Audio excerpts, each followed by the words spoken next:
Hey everyone, Thordan Smash here, and today we're going to be talking about how Apex Legends is continuing to evolve as a game and what they have planned in terms of new gameplay changes, new characters coming to the game, one that we've been waiting for a very long time in Blisk, and how PVE modes are going to impact the future of the game. We're going to cover all that. We're also going to give out 39 bucks. All you got to do is like, comment, subscribe. You guys know the drill. But without further ado, let's talk about the future of Apex. Apex Legends is a live service game, has always been about including more content, even if stuff in the game currently doesn't work at the time. The development team is always about pushing ahead and adding new stuff to it. And we got a ton of insight on what they're developing in those giant leaks in Season 12, including a staggering 9 upcoming legends, but one that wasn't added in there that we've heard a lot about in the past is the founder of the Apex games and the Titanfall 2 antagonist, Cuban Blisk. And ever since before even the first season of Apex launched, Blisk has always been found in the files with a unique set of abilities. We did get some insider leaks in Season 7 that even showed that he had a kit that was being worked on, which even included a standby for Titanfall,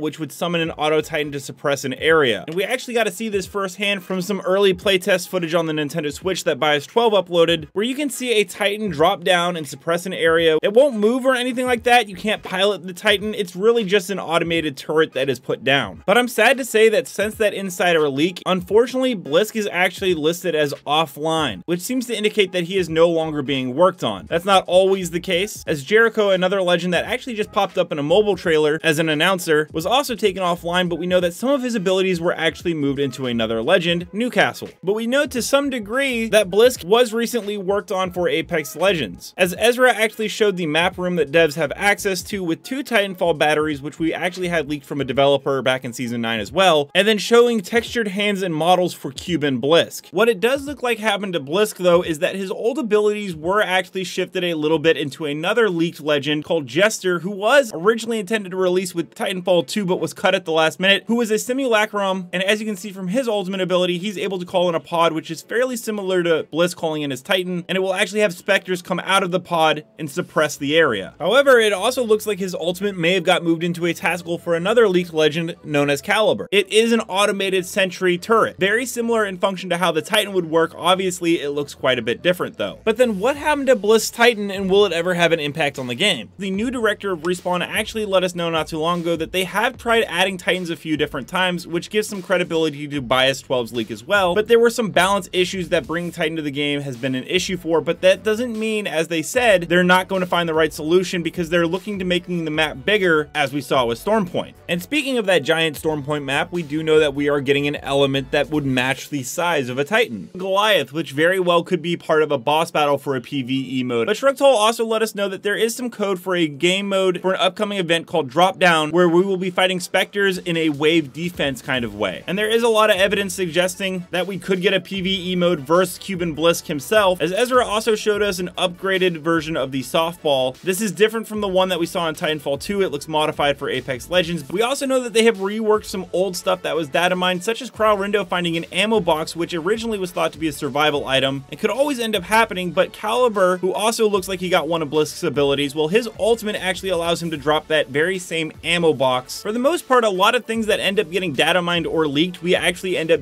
seeing come to the game in one way or another, even if it's not its intended original purpose. But another thing that is coming to the game we know about was the laser sights that Kralrindo found, along with an explosive lobber, which is for the L-Star. What we saw in that big leak, laser sights are designated for the game. It will help with your hip fire accuracy. But for everything that does come to the game, there's a lot that we actually never end up seeing, such as the crypto heirloom sight, which was originally intended, I believe, for care package items as an heirloom rarity. It was originally data mined about 2.5 seasons ago, but yet we haven't seen anything from an internal leak, any new data mined information. This very well could have been something that was planned and scrapped like so many other things. Things are always in motion and changing within Apex Legends and Respawn, but I think that's part of the fun of the leaking community. We get to see all this stuff and theorize and come up with cool ideas on how it will function in the game. Let me know down below, because I am interested to know, are you guys looking forward to these kinds of changes in the future, or would you rather Respawn slow down a little bit and really make sure that they fix all the issues with all the DDoSing and the audio and the lag and the hit reg? Let me know what is more important to you as a player of the game. And until next time, Legends, keep slaying in the Outlands, and I'll see you out there.